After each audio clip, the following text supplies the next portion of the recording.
All right, Shalom, giving all praises, glory, and honor to Yahweh, Ba'ashem Yahushai, Ba'ashem Rakakwadash. Double honors to the apostles and the elders of Great Millstone to rule well, and peace and salutations to those who elect. Now, I just wanted to go over real quick, briefly, King David and the Goliath, because, it's a good story to read in 1 Samuel 17. Now, I'm not going to read the whole chapter, but I was reading this last week. I'm decided to do a video on it. But so I'm just going to hit a few points within the chapter and then get some other precepts, and Lord's willing is edifying, because we're coming into the time now where we got to have faith. We got to have faith like King David had faith. You know what I mean? Because, hey, it's going to get physical out here. Esau, when all hell breaks loose, Esau's going to have his troops on the street. He's going to have troops. He's going to have robots. It's going to be like a sci-fi movie. And we got to be, spiritually and mentally ready, to bear that, and to have faith that, hey, Yahweh Ba'ashem Yahushai is going to protect us in some way, shape, or form, man. He's not going to let his servants be put to shame. We've been serving the Lord all this time. You think he's just going to, he's going to just let us get defeated? The Lord's going to protect us, man. The Lord is going to protect us, man, for all this work we've been putting in right now. So this is 1 Samuel 17. And I'm going to read the first verse real quick, because we were at war with the Philistines.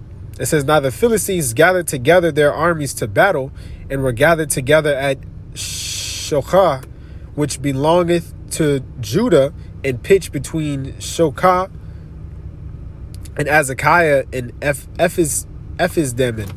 It says, "And Saul and the men of Israel were gathered together and pitched by the valley of Elah, and set the battle in array against the Philistines."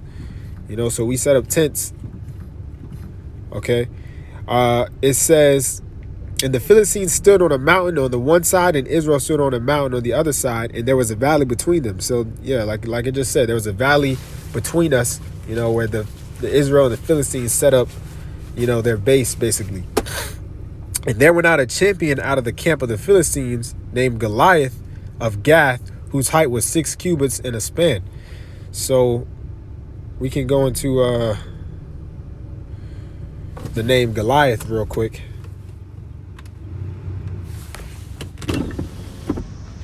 Goliath, it says, I think that's Goliath, and it says Splendor, the Philistine giant of Gath, slain by David's sling. It says Goliath, and it means splendor. Now, actually, I didn't look up this word splendor real quick, just to get some edification. Splendor, it says magnificent and splendid appearance, magnificent features and qualities. Okay, so yeah, that's Goliath name. Now, and it says he was 6 cubits in a span. So we just look up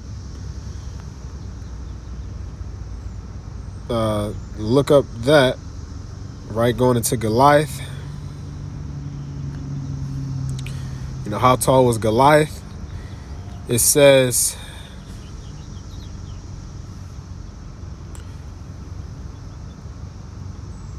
at the height of over 9.5 feet, Goliath would have undoubtedly been seen as a big, unfriendly giant.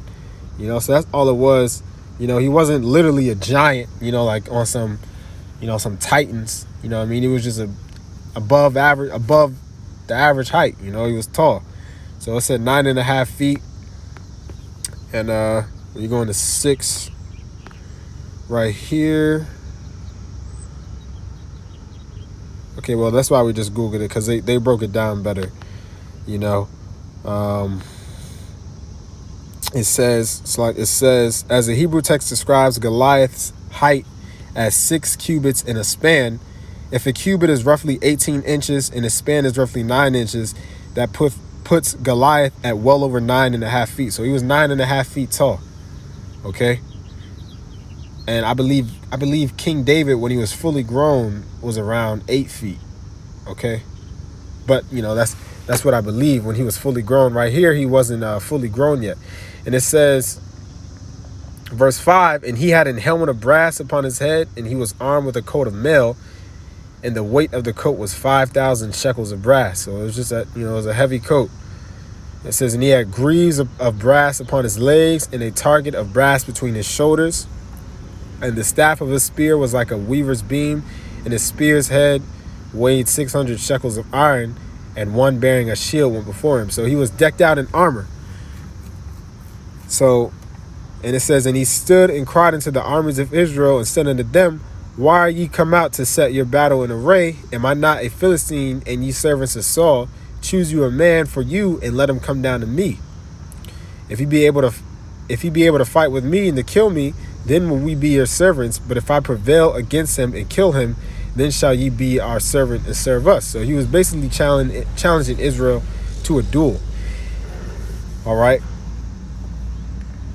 And the Philistines said, if I defy the armies of Israel this day, give me a man that we may fight together. When Saul and all Israel heard these words of the Philistine, they were dismayed and greatly afraid. So Israel was afraid. You know, they had a lack of faith. Basically, Israel was afraid at the time because Goliath was such a mighty man. Okay. Now I said, now David was a son of that Ephrathite of Bethlehem, Judah, whose name was Jesse, and he had 8 sons. And the man went among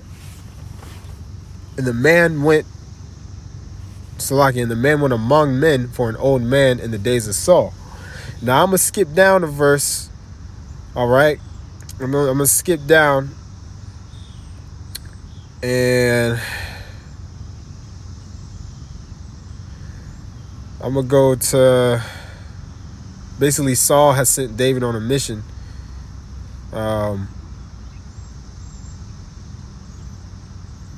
So let's go to where was Jesse. Jesse, David's father.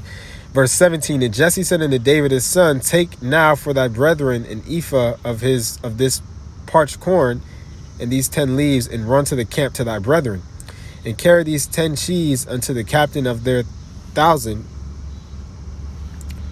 The captain of their 1,000, and look how thy brethren fare, and take their pledge.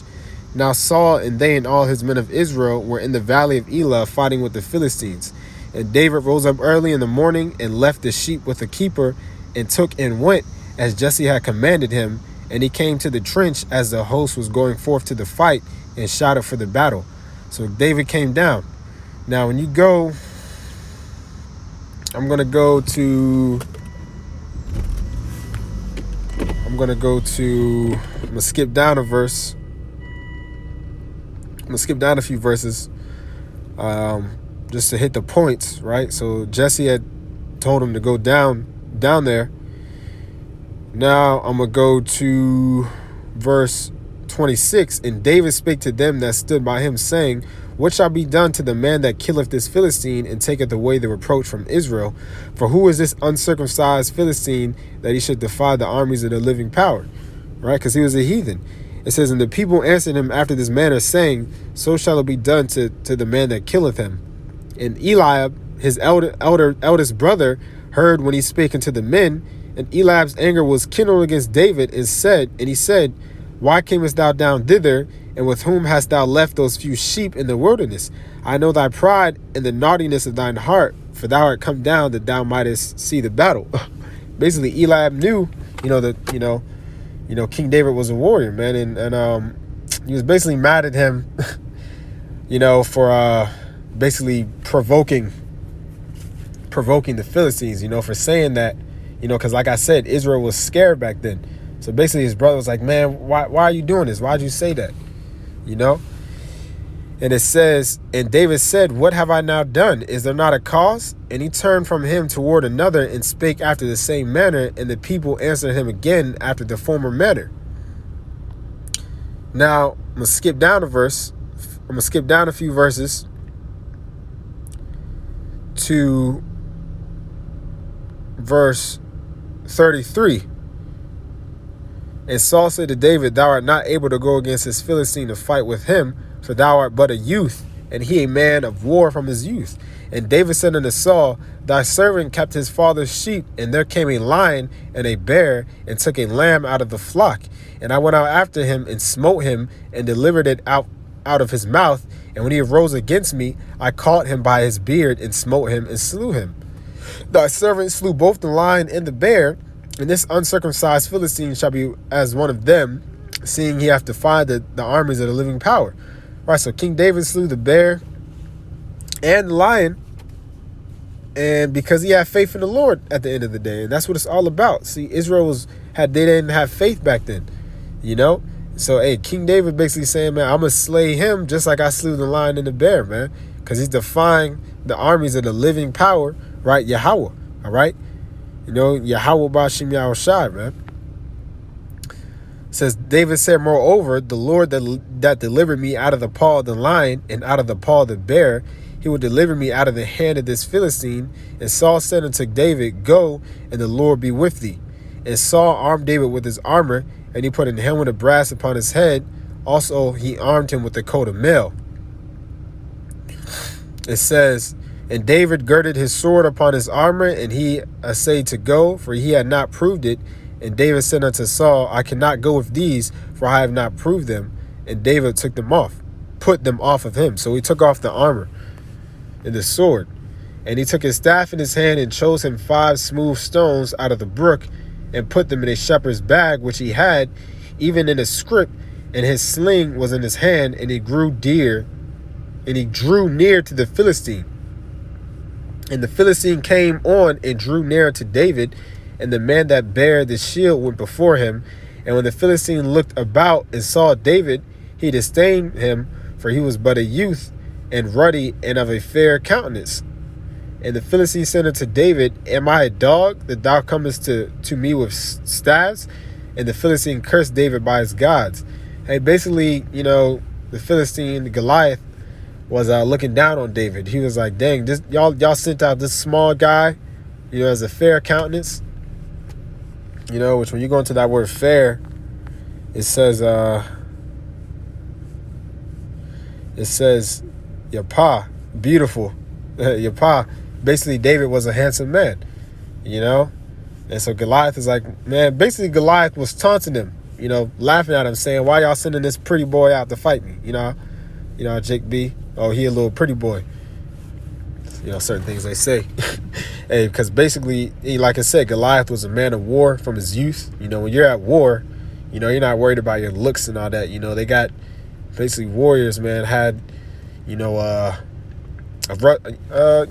little rusty look, you know what I mean? Unkept. But, you know, David was, like I said, he had a fair countenance and he was a youth. So Goliath was looking down on him. And verse 44, and the Philistine said to David, come to me, and I will give thy flesh into the fowls of the air, and to the beasts of the field. Then said David to the Philistine, thou comest to me with a sword and with a spear and with a shield, but I come to thee in the name of the Lord of hosts, the power of the armies of Israel, whom thou hast defied. This day will the Lord deliver thee into mine hand, and I will smite thee and take thine head from thee, and I will give the carcass of the host of the Philistines this day unto the fowls of the air and to the wild beasts of the earth, that all the earth may know that there is a power in Israel. So King David is telling him to his face. That's the level of faith that he had. He's telling him to his face before, you know, they fought that, hey, I'm going to kill you and I'm going to take your head. You know? And verse 47, and all this assembly shall know that the Lord saveth not with sword and spear, for the battle is the Lord's, and he will give you into our hands. And that's the point, man. That you got to have faith that the Lord, no matter, regardless of the situation, it's not about the weapons. It's not about you having a gun. It's not about you knowing martial arts. The Lord will deliver you, man. The Lord will deliver you, you know? It's not about the weapons that you have. It's about if Yahweh Bashim Yahushai is dealing with you, you know, you can have a little pebble just like David had, man. And you can take down a multitude of men with it, because the fight is of the Lord, man. It's the Lord who's going to give you the strength, you know, and that's what we got to remember in these times that come when all hell's going to break loose. You know, you may have to get into a physical altercation. You know, Esau may be coming at you with guns, but the Lord's going to strengthen you in that day. And don't worry if you don't have a weapon on you, man. You know, the Lord, like I said, the Lord is going to be the one to fight for us. Verse 49, and David put his hand, no, 48, And it came to pass when the Philistine arose and came and drew nigh to meet David, that David hasted and ran toward the army to meet the Philistine. So, hey, he was getting chased. And David put his hand in his bag and took thence a stone and slang it and smote the Philistine in his forehead, that the stone sunk into his forehead and he fell upon his face to the earth. So King David took 5 stones, but he only needed 1. It goes to show you the power of the Lord, man. It's not going to take much. It says, so David prevailed over the Philistine with a sling and with a stone, and smote the Philistine and slew him, but there was no sword in the hand of David. Like David said earlier, he didn't take the weapons and armor that Saul gave him because he didn't need it. He was proving a point, man. That it doesn't matter about what weapons that Esau and everything may have. It's about the power of the Lord, man. The Lord doesn't need much to save you, man. You could be going up against a huge juggernaut, a whole army, tanks, and the Lord will give you the power, man, to wipe them all out with 1 punch. Like that 1 punch, that anime with Saitama, the Lord will give you that type of power, man. So it's not about you having the swords or having the finest, weapons. Like Jake will, walk around with a gun as if they're hard or something, as if they're tough. It's about the power of the Lord. It says, therefore David ran and stood upon the Philistine and took his sword and drew it out from the sheath thereof and slew him and cut off his head therewith. And when the Philistines saw their champion was dead, they fled. So David took that nigga's own sword, man, and chopped off his head, man. That's tough, But how was David able to do all this? He had faith in Yahweh Bashim Yahushai. What a lot of, like I said, like the armies of Israel during that time were lacking faith. They didn't have faith, man. King David had faith, and he was going to show them that it's not about the swords that you're using, man. It's about having faith in Yahweh Bashim Yahushai, because he's the one that's going to fight for us. Israel was all scared back then. They had swords, they had armor, But we got to remember that we are connected to the living power, man. Yahweh Bashim Yahushai is they're the power that lives. The rest of these other nations' gods, they don't live, man. They're just a fragment of their imagination. They and Esau, they worship demons and Satan and whatnot. Demons and Satan, Satan and all these demons, they all listen to Yahweh Bashim Yahushai, man. So who are they? It doesn't matter with these other nations, with the other gods. They don't live. The Lord can give. Hey, if you believe in these videos, you may be disabled. You may not be able to use your arms. The Lord will restore the strength in your arms, man. He'll give you the strength to take down a whole army. He'll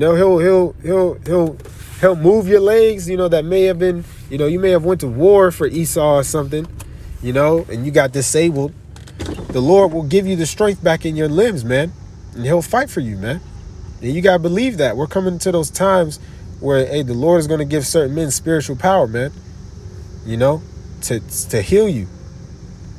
You may be real old and feeling weak. Hey, the Lord may turn back time on your body. The Lord may, give a man a spiritual power to make you a little bit younger. You don't know what's going to happen in these times to come. But it's important that we have the faith, that King David had, that level of faith. He went out there with no armor, just a sling. And we already read the description of Goliath, all the armor he had, how much it weighed, a spear, and a huge shield. Dude was 9 feet tall, So it doesn't matter how big of a mighty man you're going up against, man. The Lord will fight for you. It doesn't matter how much Esau is going to come down on you. The Lord will fight for us. All right. This is Psalms 18 and 34. Now, when you read the top, to the chief musician, a psalm of David, the servant of the Lord, who spake unto the Lord the words of this song in the day that the Lord delivered him from the hand of all his enemies and from the hand of Saul. And he said, I will love thee, O Lord, my strength. And we just read how the Lord delivered him from the hand of his enemies. But let's see what the later verse says on down. It says, man, what verse was that?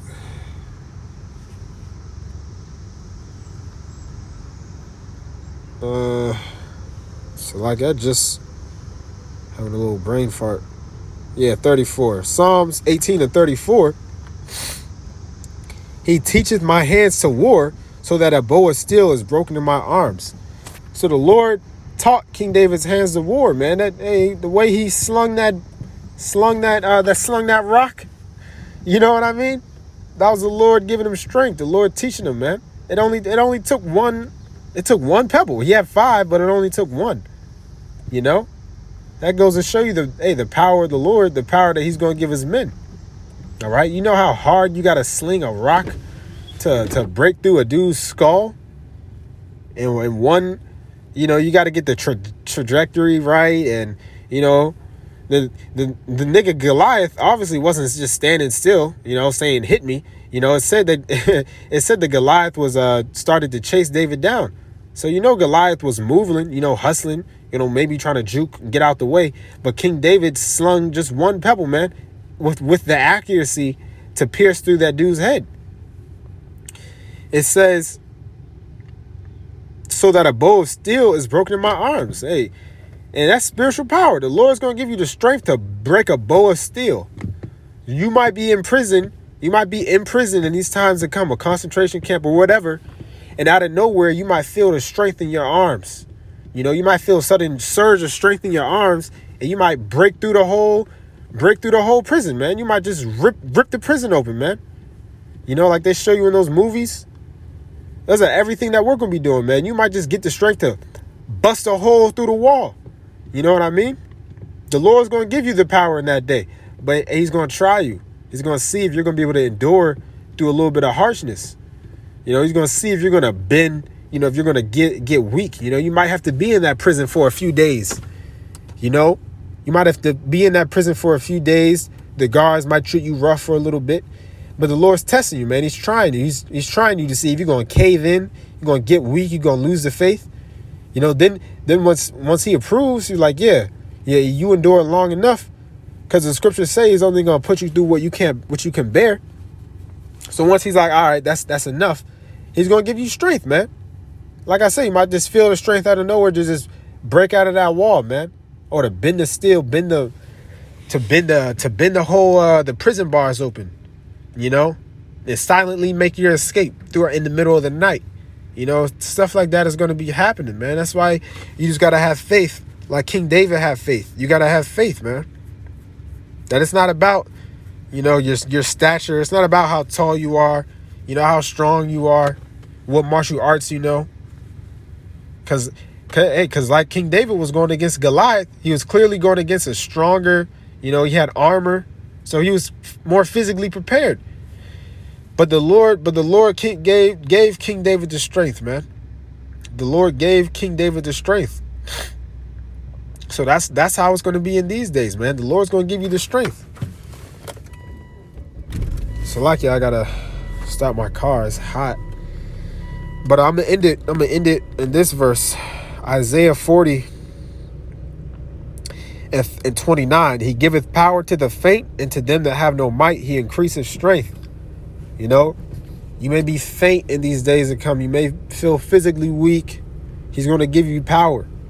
Even the youth shall faint and be weary, and the young men shall utterly fail. But they that wait upon the Lord shall renew their strength. They shall mount up with wings as eagles. They shall run and not be weary, and they shall walk and not faint. It said they shall renew their strength. That word renew is chalap. It says to pass on or to pass away, to pass on quickly, to change, to substitute, to change for better. So the Lord's he's gonna change your strength. He's gonna make it new again. He's gonna renew it. You know, I believe means back and new. So he's gonna make it new again. You know, like I said, you may be old, you may be disabled, but as long as you believe in Yahweh Shem Yahushai, he'll make your strength new again. He'll give you the strength of your youth, man. and then some, and then more. Because like I said, they shall run and not be weary, and they shall walk and not faint. Yeah, we going to be getting chased in these days. That's the whole reason you're going to need to run. You know, hey, you may be getting chased. You may have a whole army on your ass with helicopters in the sky. You know, with helicopters in the sky, tanks, vehicles, cars, man. Hey, but the Lord's going to give you that strength and speed, man. You're going to be running like the Flash, man. All right. Where do you think they get all this from, man? The Lord's going to give us these spiritual powers, man. Like I said in another verse, how King David jumped over a wall. That's spiritual power, man. Over here hawking, you know, like the hawk, you know, jumps far as crap, you know. We're going to be getting all these powers that you see in these movies, man. The Hawk, Superman, the Flash, you know, telekinesis, you know. You can read about all these in the scriptures, man. So we're going to be getting these powers, man. You just got to have the faith. You got to have faith that the Lord will deliver you, man. Oh, and let me get this last verse. All right.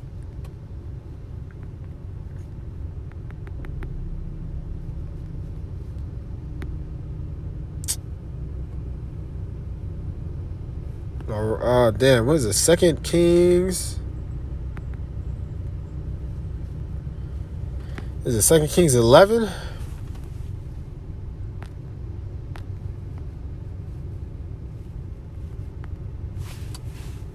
It's like, yeah.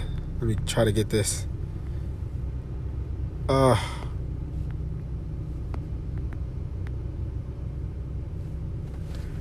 This is Psalms 34:7. The angel of the Lord encampeth round about them that fear him and delivereth them. So the angels are also going to be delivering us in those times as well. Like how they delivered Peter, all right, out of jail when he was chained up between those two guards. The angels are going to be delivering us as well, man. You know, so, hey, don't think it's strange when you may be running. You know, you may be running on the run, helicopters on your ass, and then out of nowhere, that helicopter just crashes down and destroys all the men behind you. Because the angels are going to be working, man. The angels are going to be working to deliver you, man, as well. So you just got to have faith. You gotta believe in Yahweh Bashim Yahushai that he lives. That he's just trying your mind, trying your spirit. But at the end of the day, he's going to deliver us, man. You know, so that, Lord's willing, this was edifying. Just want to give all praises, glory, and honor to Yahweh, Bashim Yahushai, Bashim Kakwadash. Double honors to the apostles and the elders of Great Mills from the Rule Well. And peace and salutations to those who elect. Shalom.